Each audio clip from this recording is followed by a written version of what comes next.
Before I start the video, I figured I should probably tell you guys what falconry is. Falconry by definition is the taking of wild quarry via a trained bird of prey. So whether it be a hawk or a falcon or an eagle, what have you, those are all birds of prey. I became a falconer about a year and a half ago. I'm currently an apprentice falconer. I'm an apprentice for 2 years before I get my general license. I've had a red-tailed hawk that I rehabilitated and released, and I now have an American Kestrel. Just a disclaimer before the video starts, I have a license through the Department of Fish and Wildlife in California. I went and took a test. I've had my place inspected by Fish and Game, and I'm certified to have this animal. They're not pets.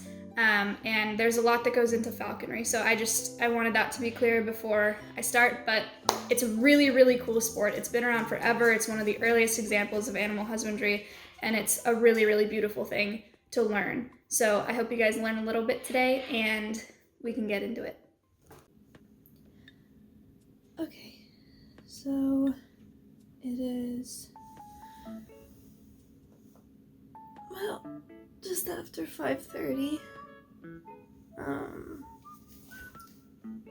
My days don't usually start this early, but I gotta go pick or drop my friend off at the airport, so.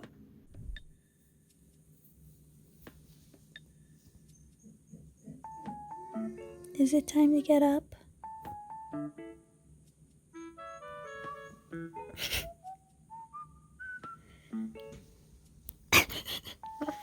Is it time to wake up? Can you do a good morning dance? Sydney. Hello.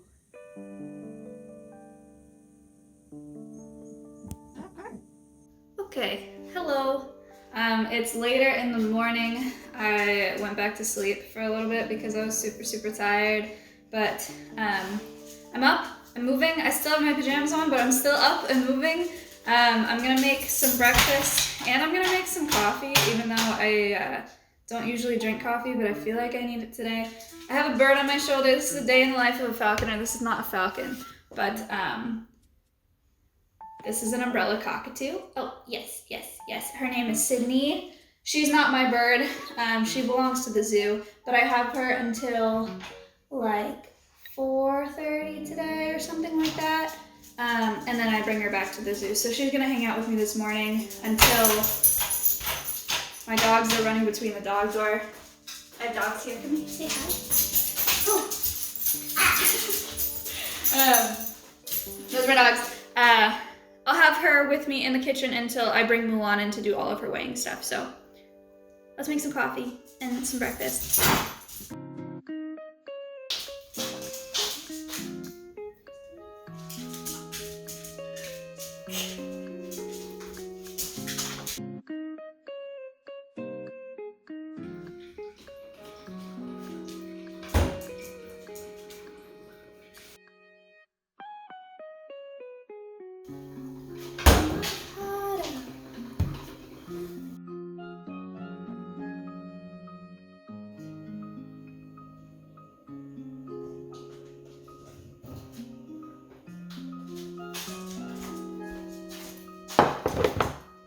Toast.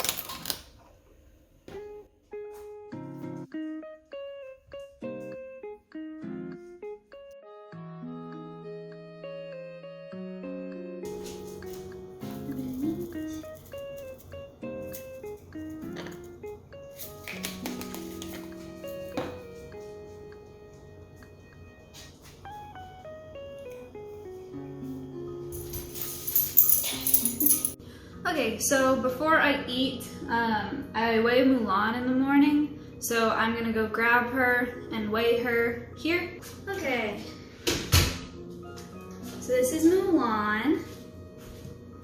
She is an American Kestrel. She's not a baby. They're the smallest falcon in North America, so she's really, really little, but she's actually almost 3 years old.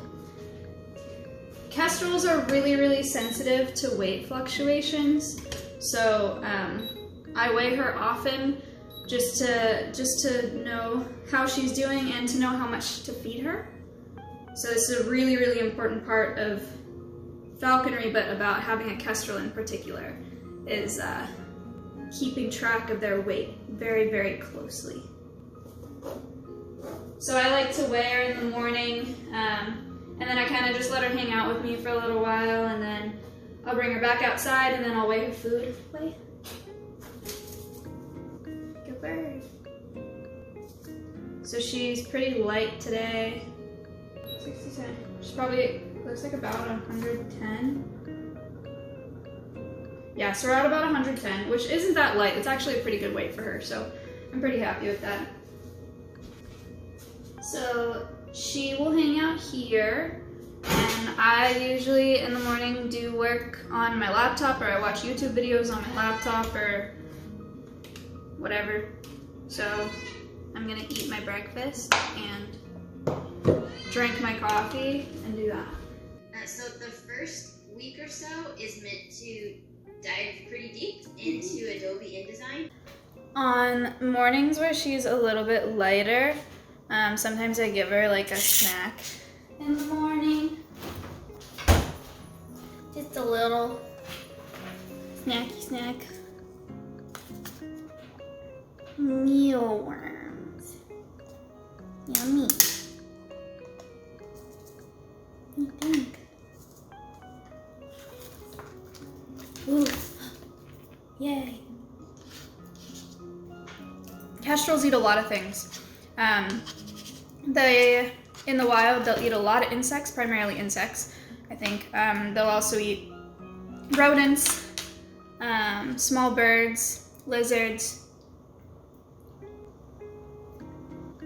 I can't find a spoon. With me, she'll get mealworms and crickets as like treats and small bits. And then she gets quail and mice. That's the rest of her diet. What do you think? So this is breakfast. And after breakfast, I will get my actual clothes on and we'll go fly. Sound good? Okay. Hi. You wanna go fly? Come here. So she travels in this box. It's also called the giant hood. It is her happiest place in there. They like it in the dark. That's why we put hoods on falcons.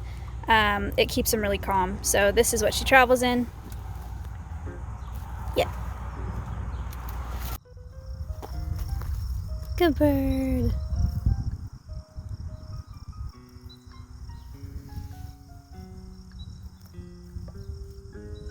Did you finish that already? What the heck? Okay. Oh no, you got stuck. What the heck?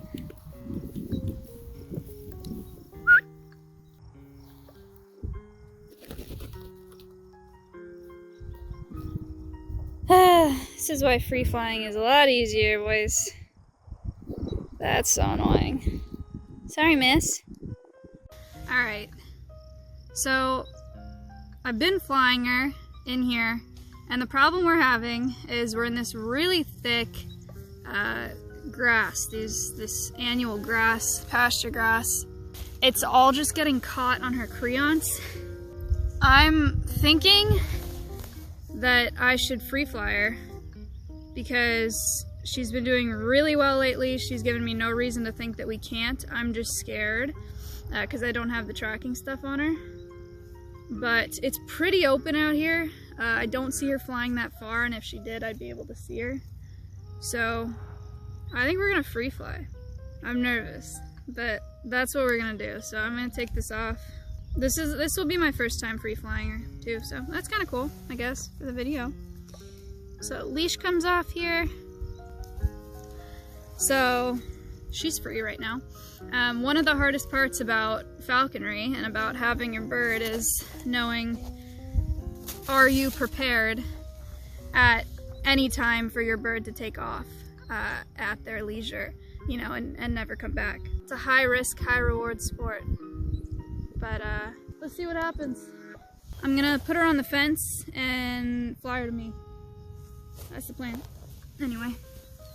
You remember what black mustard is, but her creance was getting stuck on things, so I couldn't fly her with her creance.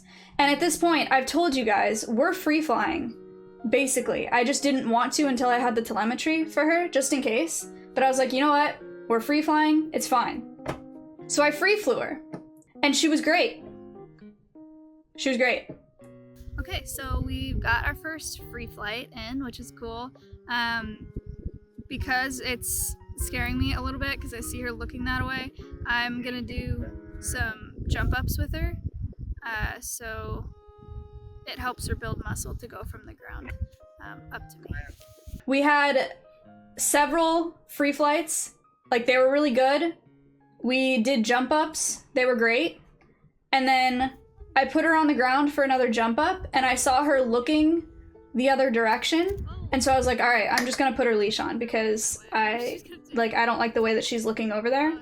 So I went to grab her jesses to put her leash on. I readjusted my grip on her jesses to put her leash on the jesses. Right when I did that, a red tail flew over and spooked her and she flew away. She flew away. I watched her fly away. And I ran, but you can't chase a bird that's flying. And she flew over a hill and I couldn't see where she went. And so I went over and was looking for her and I had no idea where she was. She was like actually gone. I spent 6 hours walking around the pasture trying to find her, like swinging her lure, trying to find her. I was out there until it got dark, like looking for her, just crying for like the whole 6 hours. Hi, okay. I look insane because I've been crying for like 24 hours straight. I've been up since sunrise, hiking, trying to find Mulan, because when I said yesterday when I lost her, I didn't think I actually lost her, but I did. She took off. I looked for her for like 6 hours until it got dark, and then Matt flew out because I was so sad and like devastated because I thought I had lost my bird. I went out this morning thinking that I wouldn't find her, and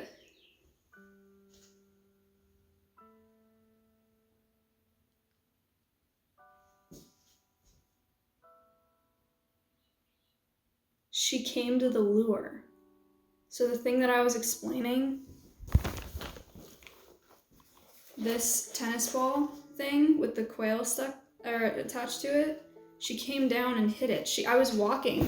I saw a kestrel like fly to the lure and then take off, and I was like, I knew it was a kestrel, but I didn't think that it was her. So I went and followed it. It landed on another post. I put the lure out. It did the same thing. It came down and then went another direction. So I thought that it was just a random, really ballsy kestrel that saw I had quail and was just gonna take it from me.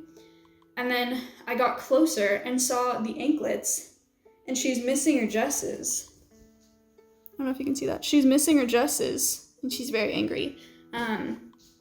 But I saw the anklets, and then she came down and grabbed the lure.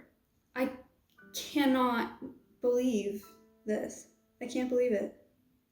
So I have to put these new jesses on it. It's a good thing I made these extra ones a while back. But I'm gonna put jesses on her and weigh her and see if she ate anything or caught anything on her own yesterday. And I'm gonna do some checks and make sure she's not cut up or anything. And I can't believe it. I was crying all day yesterday, you don't understand. I canceled stream, like I told everybody, called my mom, like oh my god. Hi. I just wanted to come sit down and do a little bit of reflecting. And I like to sit in my car when I'm thinking, so I brought the camera. I've had a crazy couple days here, 24 hours, with everything that happened with Mulan. I started filming that video yesterday thinking that it was gonna be a day in my life, you know, a typical day, and usually they don't go like that. I really, really thought that I lost her yesterday. It was horrible. And I can't believe that that I have her again. I've calmed down. I don't look as crazy. I took a shower. I got ready. I guess it's all just a part of being a falconer. It's a high risk, high reward sport. If you're gonna fly a fully flighted bird of prey with little to no affection for people, you run the risk of the bird flying away. And as a falconer, you have to be prepared for that. And I wasn't at all. I don't know, I was just super devastated. But it's cool that I can still do this video and show you guys that it's not all like, a lot of people think of falconers and they think like so cool and glorious and you're flying like falcons and hawks and whatever, and there's a really hard side to falconry too, and that's the risk that you run with your birds. I'm investing in telemetry, which is you can attach a receiver to your bird and you can carry a transmitter with you, just in case this happens again, so I could track her. I'm talking to American Eagle Foundation about what I need to get for that, just in case. But hopefully this doesn't happen again, because it was horrible. But this video is taking kind of a different turn, I guess. It was supposed to be a day in my life. It was supposed to be super normal, super chill. I started recording it yesterday, so this is the second day. I've been up since sunrise doing stuff for my bird, with my bird, whatever. And she's fine, by the way. She's like totally healthy, totally normal. She's in her enclosure right now, just eating. So I guess it's not necessarily a day in my life anymore, but it's a good look into the life of a falconer. And I think that that's pretty cool. And it ended up being a much more powerful video than I thought. Sorry I didn't record any of the process of looking for her, my hysterical tears. But I didn't think I was going to find her, and I didn't want to record any of that. So you missed all that, but it's probably better that you did. She's home. I can't believe it. She's home. But yeah, that's it for the video. Thanks for watching. Took a lot of crazy turns, but I'm glad that you guys got to see it all, or see most of it. So I'm excited to see how it comes out. Thanks again for watching. Catch the stream sometime, catch the podcast on Fridays, and come meet Mulan live for yourself at twitch.tv/Maya. It's just Maya now. I'll see you guys on the next one. Bye.